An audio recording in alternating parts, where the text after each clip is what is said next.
Hello students, welcome back to the class. In the last video I explained about selection construct. In selection construct there are 5 types. First is simple if, second is if else, third is if else if, fourth is nested if, fifth is multiple selection construct. Okay, in the last class I already explained about first and second selection constructs. Those are simple if as well as else if. Today I am going to explain the third selection construct, that is if else if statement. If else if statement is nothing but multiple way, is also called as multiple way branch. This structure helps the programmer to decide the execution of a statement from multiple statements based on a condition. Suppose in the given problem, if any multiple statements are there, in that situation we are using if else if statement for execution a set of statements based on the condition. ಇಲ್ಲಿ ನೋಡಿ, if else if statement ಅನ್ನು ನಾನು ಯಾಕೆ use ಮಾಡ್ತೀನಿ ಅಂತಂದಾಗ, ನನಗೆ more than 1 ಅಥವಾ more than 2 conditions ಅನ್ನ ಚೆಕ್ ಮಾಡಬೇಕಾಗಿತ್ತು. ಮೋರ್ ದೆನ್ 2 ಕಂಡೀಷನ್ಸ್ ಇದ್ದಾಗ ನನಗೆ ಯಾವುದಾದ್ರೂ ಒಂದು ಕಂಡೀಷನ್ ನಲ್ಲಿ ಇರ್ತಕ್ಕಂಥ ಸ್ಟೇಟ್ಮೆಂಟ್ಸ್ ಅನ್ನು ಎಕ್ಸಿಕ್ಯೂಟ್ ಮಾಡಬೇಕಾಗಿತ್ತು ಅಂತಂದಾಗ ನಾನು ಏನು ಮಾಡ್ತೀನಿ, ಇಫ್ ಎಲ್ಸ್ ಇಫ್ ಸ್ಟೇಟ್ಮೆಂಟ್ ಅನ್ನ ಯೂಸ್ ಮಾಡ್ತೀನಿ. ಅದಕ್ಕೆ ನಾನು ಇದನ್ನ ಏನಂತ ಕರಿತೀನಿ, ಮಲ್ಟಿಪಲ್ ವೇ ಬ್ರಾಂಚ್ ಅಂತ ಹೇಳಿ ಕರಿತೀನಿ. ಅಂದ್ರೆ ಮಲ್ಟಿಪಲ್ ಕಂಡೀಷನ್ಸ್ ಇದ್ದಾಗ ಸೆಟ್ ಆಫ್ ಸ್ಟೇಟ್ಮೆಂಟ್ಸ್ ಅನ್ನ ಹೇಗೆ ಎಕ್ಸಿಕ್ಯೂಟ್ ಮಾಡಬೇಕು on the basis of condition ಅನ್ನೋದನ್ನ ನಾನು ಏನ್ ಮಾಡ್ತೀನಿ, ಇಲ್ಲಿ ಕಲಿತೀನಿ. ಹೌದಾ? The general form or the syntax of if else if statement is if test condition 1 statement 1 else if test condition 2 statement 2 else up to so on if test condition n statement n else default statement. Here first we will check for the test condition 1. If test condition 1 becomes true, statement 1 is executed.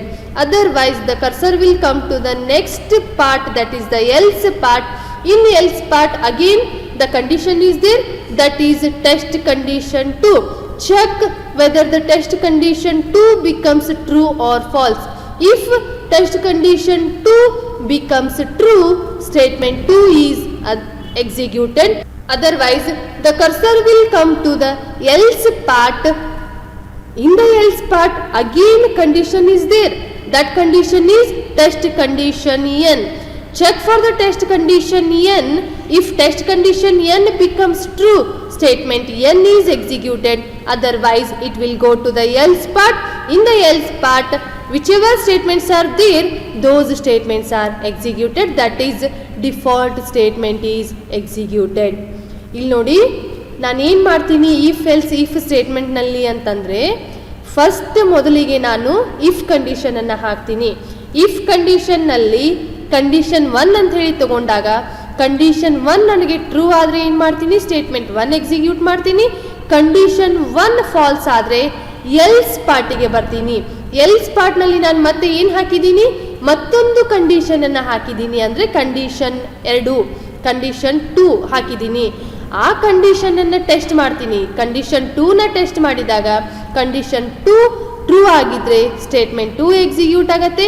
Condition 2 false ಆದರೆ ನಾನು ಎಲ್ಲಿಗೆ ಬರ್ತೀನಿ, ಮತ್ತೆ if ಪಾರ್ಟಿಗೆ ಬರ್ತೀನಿ. If ಪಾರ್ಟ್ನಲ್ಲಿ ನನಗೇನಿದೆ, test condition ಮತ್ತೊಂದಿದೆ. ಟೆಸ್ಟ್ ಕಂಡೀಷನ್ ಎನ್ ಅಂದರೆ up to so on nth condition ಅಂತ ಅರ್ಥ. ಹೌದಾ? ಟೆಸ್ಟ್ ಕಂಡೀಷನ್ ಎನ್ ಅನ್ನು ಚೆಕ್ ಮಾಡ್ತೀನಿ. ಟೆಸ್ಟ್ ಕಂಡೀಷನ್ ಎನ್ ಎಕ್ಸಿಕ್ಯೂಟ್ ಆದರೆ ಏನು ಮಾಡ್ತೀನಿ, ಟ್ರೂ ಆತಂದರೆ ಸ್ಟೇಟ್ಮೆಂಟ್ ಎನ್ ಅನ್ನು ಎಕ್ಸಿಕ್ಯೂಟ್ ಮಾಡ್ತೀನಿ. ಟೆಸ್ಟ್ ಕಂಡೀಷನ್ ಎನ್ ನನಗೆ ಫಾಲ್ಸ್ ಆದರೆ ಎಲ್ಸ್ ಪಾರ್ಟಿಗೆ ಬಂದು ಡಿಫಾಲ್ಟ್ ಸ್ಟೇಟ್ಮೆಂಟ್ ಅನ್ನು ಎಕ್ಸಿಕ್ಯೂಟ್ ಮಾಡ್ತೀನಿ. ಹೌದಾ? This is the brief explanation about if else if syntax. Next I want to explain the if else if flow chart. This flow chart shows how this if else if statement works.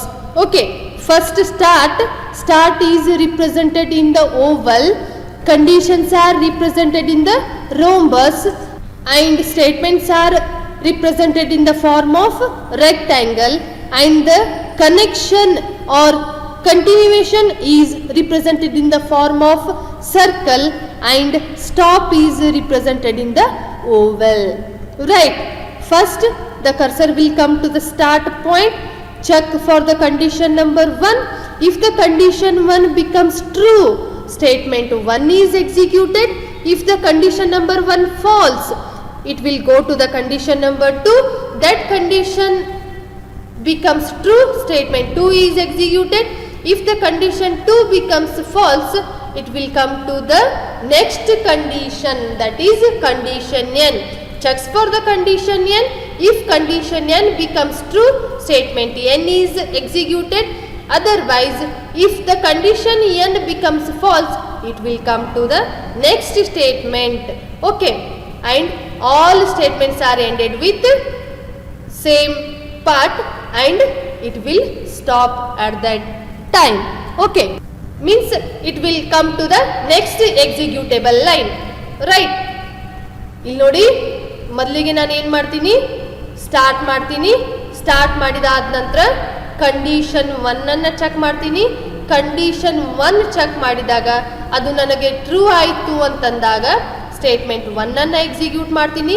Condition 1 falls ಆದಾಗ ನಾನು ಏನು ಮಾಡ್ತೀನಿ, ಮತ್ತೆ set of statements ಅನ್ನ execute ಮಾಡ್ತೀನಿ.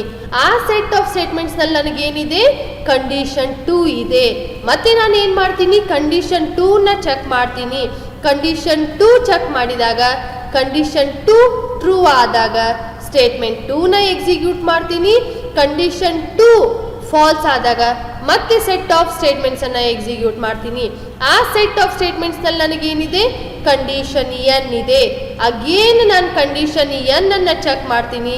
True ಆಯ್ತು ಅಂತಂದಾಗ statement n execute ಆಗತ್ತೆ. ಕಂಡೀಷನ್ n ಫಾಲ್ಸ್ ಆದಾಗ ಮತ್ತೆ ಅದು ಸೆಟ್ ಆಫ್ ಸ್ಟೇಟ್ಮೆಂಟ್ಸ್ ಎಕ್ಸಿಕ್ಯೂಟ್ ಆಗತ್ತೆ. ಅದು ಸೆಟ್ ಸ್ಟೇಟ್ಮೆಂಟ್ 3 ಇರ್ಬೋದು, ಸ್ಟೇಟ್ಮೆಂಟ್ n ಇರ್ಬೋದು. ಇವು ಯಾವುದೂ ಆಗಲಿಲ್ಲ ಅಥವಾ ಯಾವುದೇ ಒಂದು ಆಗಿತ್ತು ಅಂತಂದಾಗ ಕೂಡ ನನಗೇನಾಗತ್ತೆ, ಕರ್ಸರ್ ನೆಕ್ಸ್ಟ್ ಎಕ್ಸಿಕ್ಯೂಟೇಬಲ್ ಸ್ಟೇಟ್ಮೆಂಟಿಗೆ ಮೂವ್ ಆಗುತ್ತೆ. ಅಂದರೆ ನೆಕ್ಸ್ಟ್ ಪಾರ್ಟ್ ಏನಿರುತ್ತೆ ಅದು ಎಕ್ಸಿಕ್ಯೂಟ್ ಆಗತ್ತೆ. Next I want to explain the example of if else if statement. Here in this example I am going to take the condition as marks is greater than or equal to 85. If scored marks is greater than or equal to 85, it will print as a distinction. Else, again I am going to check another condition here. Marks is greater than or equal to 60. Scored marks is greater than or equal to 60. If this condition becomes true, it will display first class. Else, again one more condition is there for checking the second class. The condition is scored marks is more than or equal to 50. If the scored marks is more than or equal to 50, it will display it as a second class. Else, again one more condition is here, that is for checking the pass or fail. That condition is marks is more than or equal to 35. If the scored marks is more than or equal to 35, the result is printed as pass. Else, result is fail. ಇಲ್ಲಿ ನೋಡಿ, ಈ example ನಲ್ಲಿ ನಾನು ಹೇಳ್ತಿರೋದೇನು ಅಂತಂದಾಗ, marks ತಗೊಂಡಿರ್ತಕ್ಕಂಥ marks ಅನ್ನ ನಾನು ಏನ್ ಮಾಡ್ತೀನಿ, ಕ್ಯಾಟಗರೈಸ್ ಮಾಡ್ಕೋತೀನಿ. ಹೌದಾ? ಹೀಗೆ ಕ್ಯಾಟಗರೈಸ್ ಮಾಡ್ಕೋತೀನಿ. ಒಂದು ಡಿಸ್ಟಿಂಕ್ಷನ್, ಒಂದು ಫಸ್ಟ್ ಕ್ಲಾಸ್, ಒಂದು ಸೆಕೆಂಡ್ ಕ್ಲಾಸ್, ಒಂದು ಪಾಸ್ ಅಥವಾ ಫೇಲ್. ಹೌದಾ?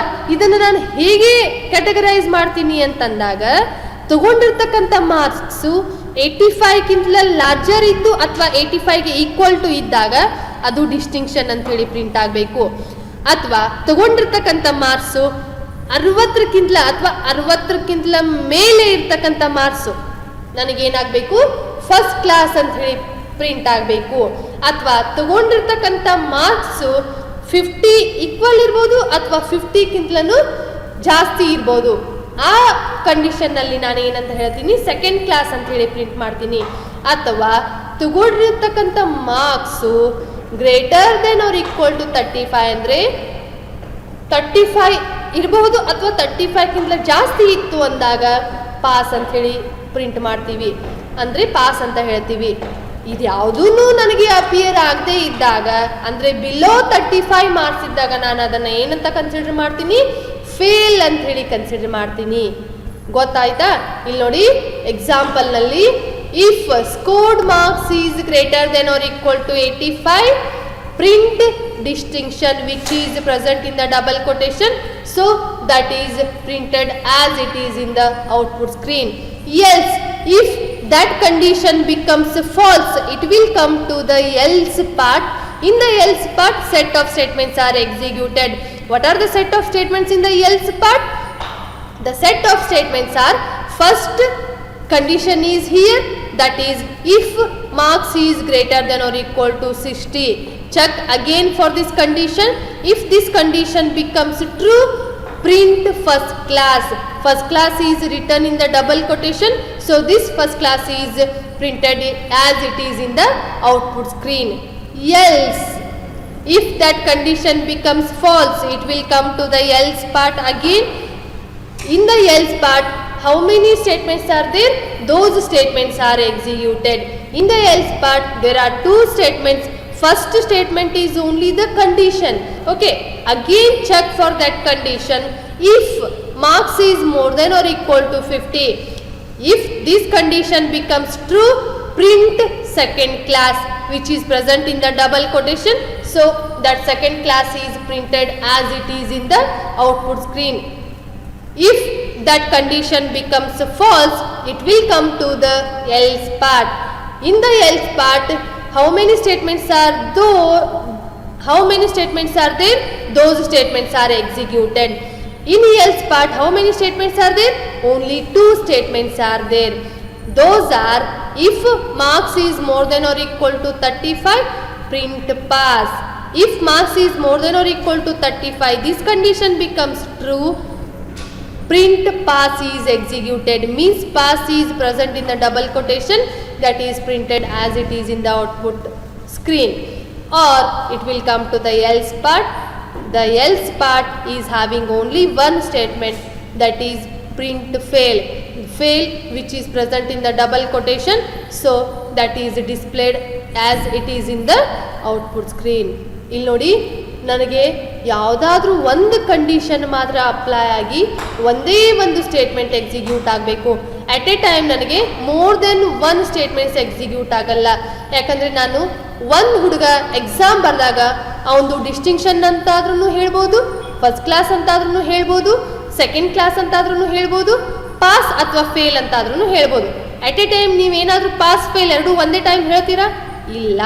ಸೊ ನಿಮಗೆ ಮಲ್ಟಿಪಲ್ ಸ್ಟೇಟ್ಮೆಂಟ್ಸ್ ಇದ್ದಾಗ on the base of condition ಒಂದೇ ಒಂದು ಸ್ಟೇಟ್ಮೆಂಟನ್ನು ಎಕ್ಸಿಕ್ಯೂಟ್ ಮಾಡಬೇಕಾದ ಸಂದರ್ಭದಲ್ಲಿ ನಾವೇನು ಮಾಡ್ತೀವಿ, ಇಫ್ ಎಲ್ಸ್ ಇಫ್ ಸ್ಟೇಟ್ಮೆಂಟನ್ನು ಯೂಸ್ ಮಾಡ್ತೀವಿ. ಅಂದರೆ ಮಲ್ಟಿಪಲ್ ಸೆಲೆಕ್ಷನ್ ಇದ್ದಾಗ ಮಲ್ಟಿಪಲ್ ಸೆಲೆಕ್ಷನ್ಸನ್ನು on the basis of condition ನಾನೇನು ಮಾಡಬೇಕು, ಕ್ಯಾಟಗರೈಸ್ ಮಾಡಬೇಕು. ಆ ಕ್ಯಾಟಗರಿಲಿ ನನ್ನ ಕಂಡೀಷನ್ ಯಾವುದಕ್ಕೆ ಅಪ್ಲೈ ಆಗುತ್ತೆ ಅಂತ ಹೇಳಿ ನೋಡ್ಕೊಂಡ್ಬಿಟ್ಟು ಆ ಕಂಡೀಷನ್ನಲ್ಲಿರ್ತಕ್ಕಂಥ ಸ್ಟೇಟ್ಮೆಂಟ್ಸನ್ನು ಏನು ಮಾಡಬೇಕು, ಎಕ್ಸಿಕ್ಯೂಟ್ ಮಾಡಬೇಕು.